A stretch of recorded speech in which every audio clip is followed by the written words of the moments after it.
อนนี้เสะเอิญเพิ่นกำลังดังไฟนะทุกคนสวัสดีทุกคนมื้อนี้สิเฮ็ดเมนูน้ำยาข้าวปุ้นเนาะชื่อว่าน้ำข้าวปุ้นนั่นเองดังไฟกับบ่ติดจับอารมณ์บ่เคยดังแบบนี้เพื่อนสุรินทร์เพิ่นบ่ได้ใส่ขี้ตกใส่น้ำมันลีนดังบ่เป็นมันติดเยอะขวัญแท้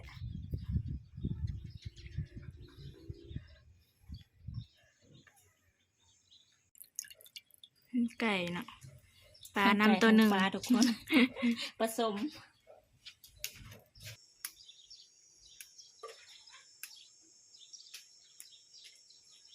เด็ดใบขี้หูดไว้ใส่น้ำกระปุนทุกคนสบายดีทุกคนมื้อนี้สลินกับเสะเอิญสิมาเฮ็ดน้ำกระปุนเนาะทุกคน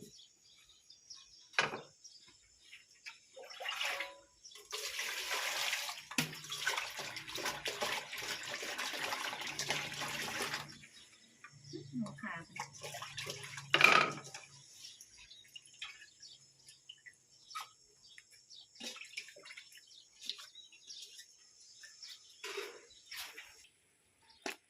ทั้งปลาทั้งไก่ทุกคนเลยสันติแซ่บ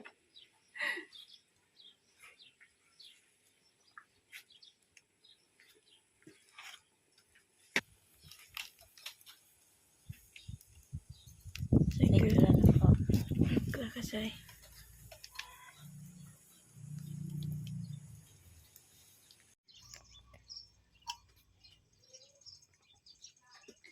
ตักเอาหมักพริกไปตำใส่กระเทียมเห็ดน้ำหนามาทุกคน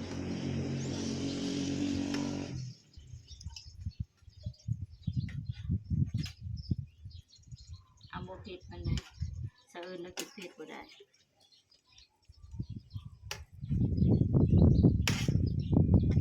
น้ำหนามันก็จะตำเองทุกคนเพราะว่า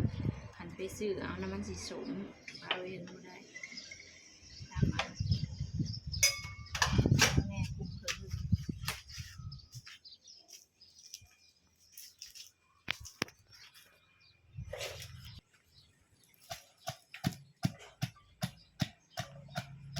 ู่กับ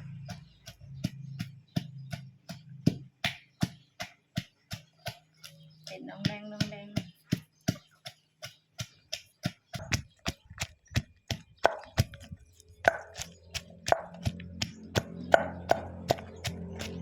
เป็นน้องแดงน้องแดงสมกุ้งเต้นนะลูกระวังกระเด็นกับตาผู้เบิ่งเด้อเห็ดอะไรกระเทียมจังสิตำมันจังสิได้เห็นก็จะตำกันง่าย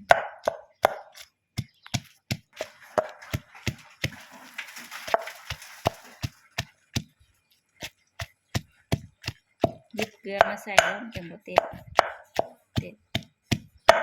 คอยตำ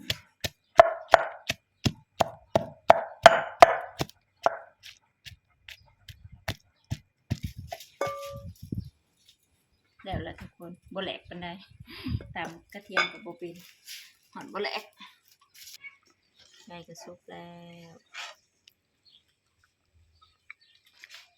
ทั้งไก่ทั้งปลาเสียเอาออกมาตำ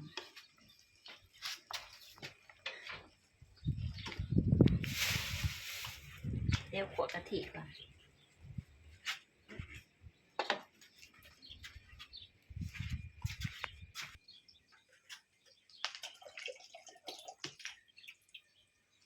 ใส่น้ำเลยบ่ใช่เลยขัวน้ำเนาะใส่รสน้ำอันนี้สูตรโซลินสูตรเสะเอิญบ่ฮู้ว่าเฮ็ดมาได้บ่มีหม้อกระทะเอาหม้อนี่ไปกี่หูได้เสะเอิญเราเอิญเป็นกำลังเขียวน้ำกะทิน้ำหนาเขียวให้มันแห้งๆทุกคนจังหอม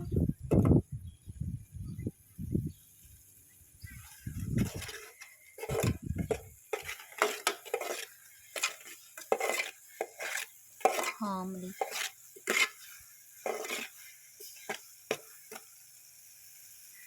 ใส่ มักพริกบ่หลายก็เลยบอกกินคนอะไร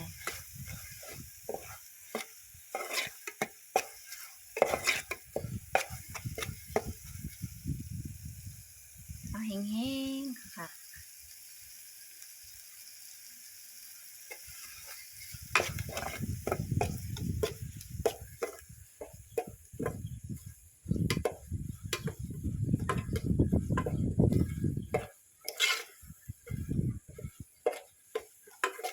แต่ละบ่เสิร์ช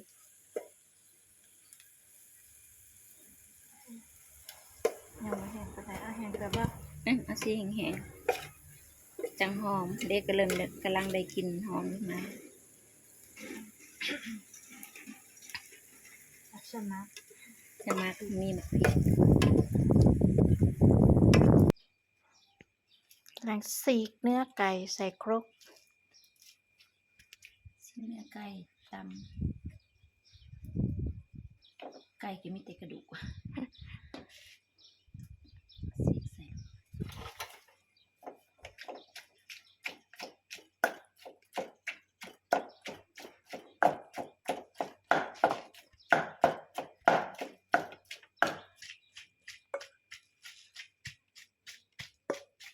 ตำไก่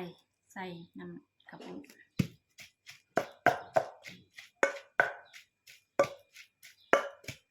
ว่าเอาแหลกก็ได้ก็ได้เสิร์ฟ ให้มันมีตอนเนี่ยพอได้ชดสักตอน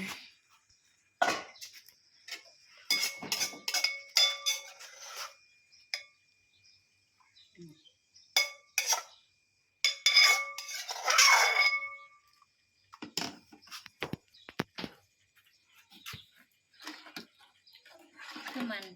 น้ำกระปุกมาวันเสิร์ฟ มันคักเนาะแซ่บแต่กระดูกกับตัวมันนั่นแหละ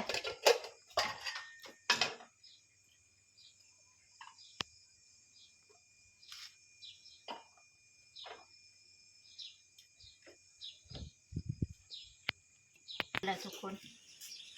แล้ว ปรุงให้เย็นก่อน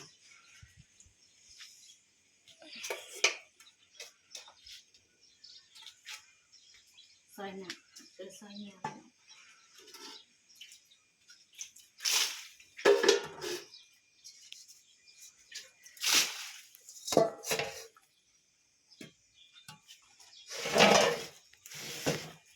แล้วซอยเนี่ยกระปุนทุกคนกะหล่ำปีบนหมกถั่วมีหมกถั่วใส่แซ่บมีดกระเบื้องครับจะเอิญมักตอนไหนด้วยตอนนี้ น้อย แอบไง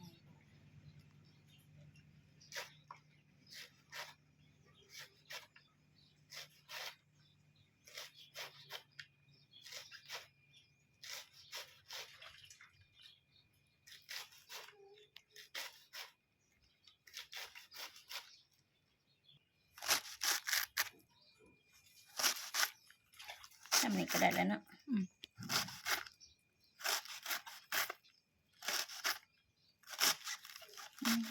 ใหญ่เขารู้สึกว่ามีดบ่อยากเข้าเลย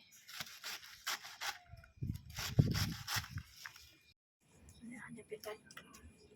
แกงกินใส่น้ำทุกคนแซ่บเหี่ยโบราณเหี่ยก็มีแต่กะหล่ำปีแล้วก็แข้งแกงกระถิ่นใส่น้ำมาเด้อทุกคนมากินกระปุ่นน้ำกันเด้อกินกระปุ่นน้ำสลีและเสอิญเด้อ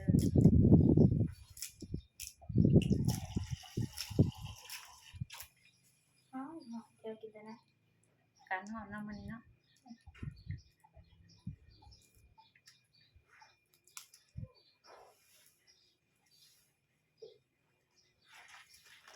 นี่เนี่ยกระปุก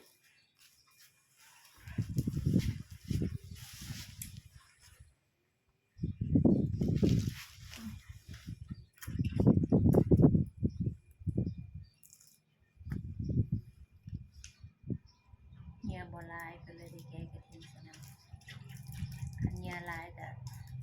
สิมีกะหล่ำถั่วหอมเสริมสำนีก็โอเค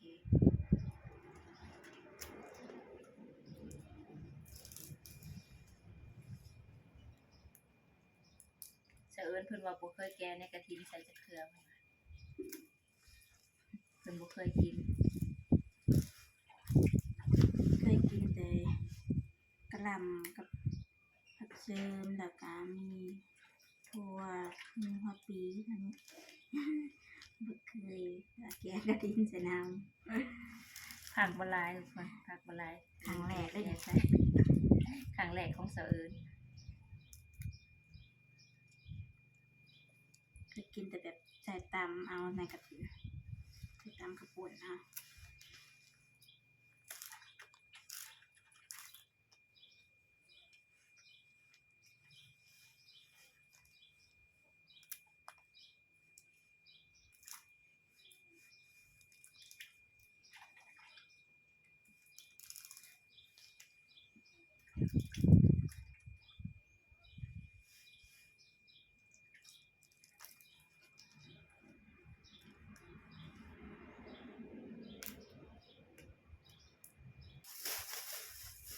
เตรียมกินมันจัดถ้วยจัดจาน จับมาเองก็เจอในเป็นจักรใจ กระปุ่นจะเสื่อมกับโลสยิงอะไรสยิง สอง เรียกโลอื่นสยิงขึ้นหอด เรา เล่า ใส่ขินหอดลาวแฮงแล้วทุกคน เรามากอะขึ้นหอดเล่า จากกันบ่เฮิงดอกกำลังจากกัน2 มื้อนี้ เสะเอิญขินหอดแล้ว เอาซองจับค่ะ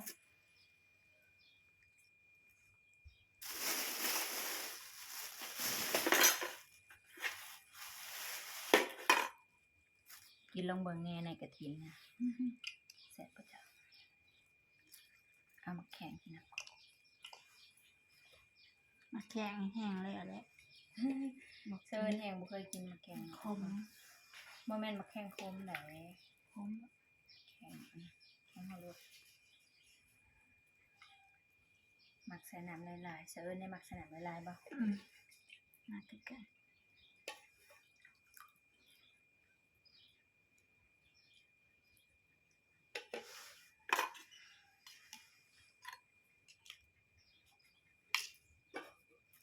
มาทุกคนมา กินกระปุ่นน้ำกันเด้อ มาดูทุกคนกระปุกน้ำสะเอิญสลิมเยอะ น้ำก็ยังฮ้อนฮ้อนทุกคน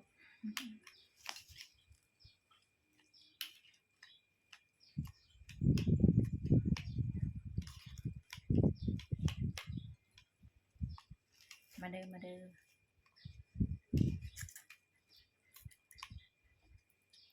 ได้พักกันเสิร์ฟมากินครับพี่น้อง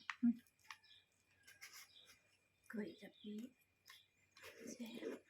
บ่มีพริกดิบใส่มะแขงโหระพาค่ะอันนี้บัตรสลินเอิ้นว่ามะแขงโหระพาตามแต่ของมักเสะเอิญลำบ่มัก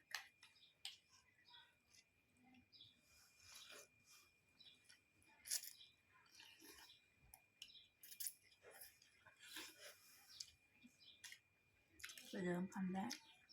แซ่บทุกคนแซ่บใส่กะปินำบ่มักแซ่บบ่มักก็บ่แซ่บ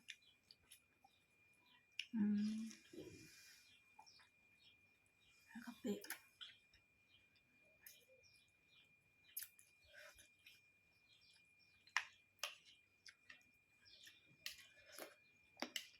แซ่บนะกินหอดอันสยิงด้วยนะถ้าเพิ่นจะกินบ่ได้ดอก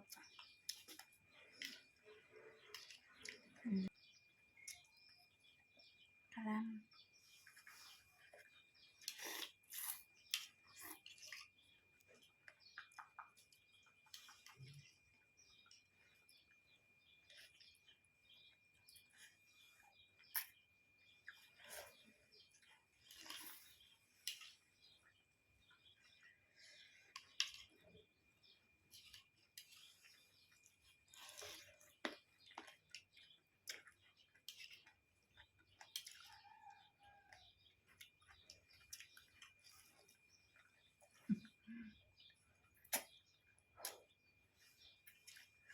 กาดก็ฮ้อนๆนำกระปุ่นก็ฮ้อนๆมาสดใจกันฮ้อนค่ะ ยังกระหอนเนาะยังแต่ใจคนบ่หอนเด้อทุกคน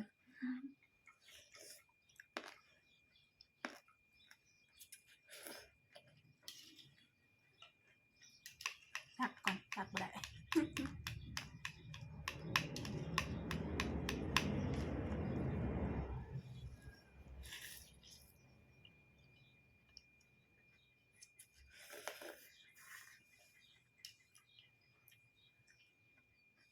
มื้ออื่นก็มื้อเริ่มสงกรานต์แล้วเนาะสิไปเล่นใช่ได้ไปเล่นหรือเปล่าฮ้อนที่ขาดไปไหน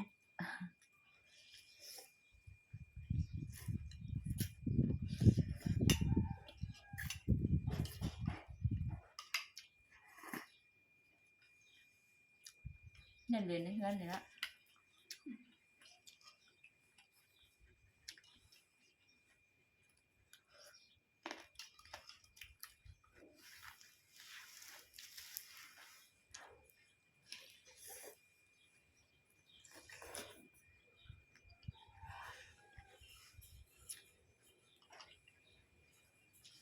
ต้องจัดนะบัวอิ่ม ถ้าเล่นกินหลายเลยทุกคน ยังเคยเบิดอยู่ เธอเอิญยังบ่ได้เบิดกินหลายจะมีคนเลี้ยงกลุ่มอยู่มั้ง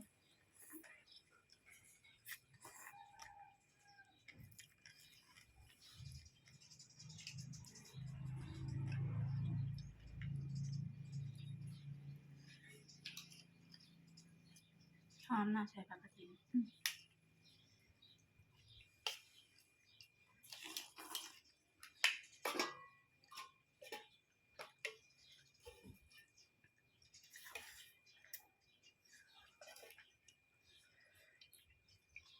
สองจับนะบัวอิ่ม เดี๋ยวจะจับไปนี่ อีกจับหนึง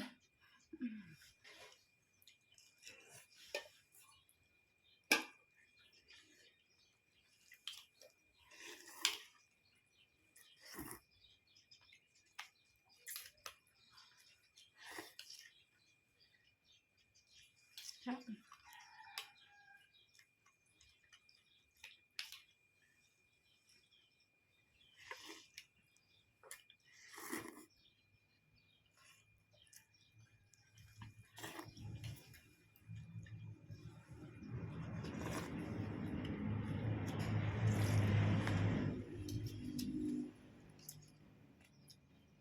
มาแกะ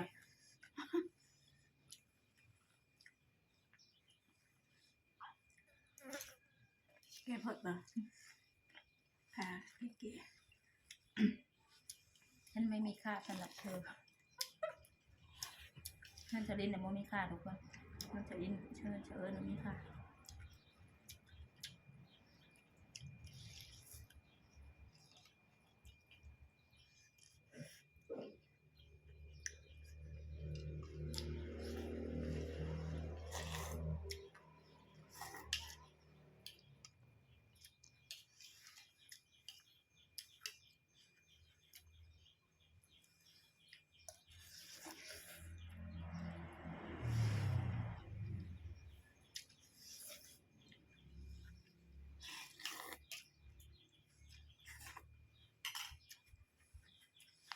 หนักมันกลมถึงเลยผมกินน้ำ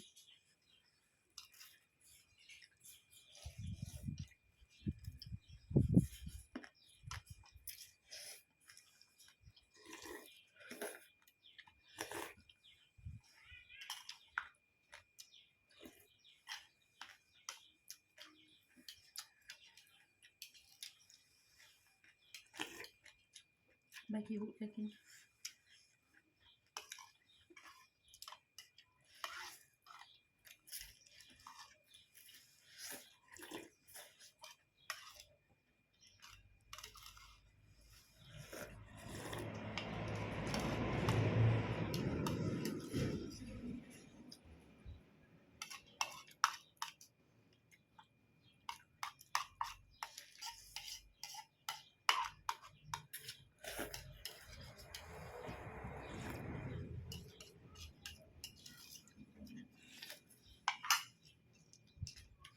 มันก็เบิดกันเนาะพอดี เรียนมา อิ่ม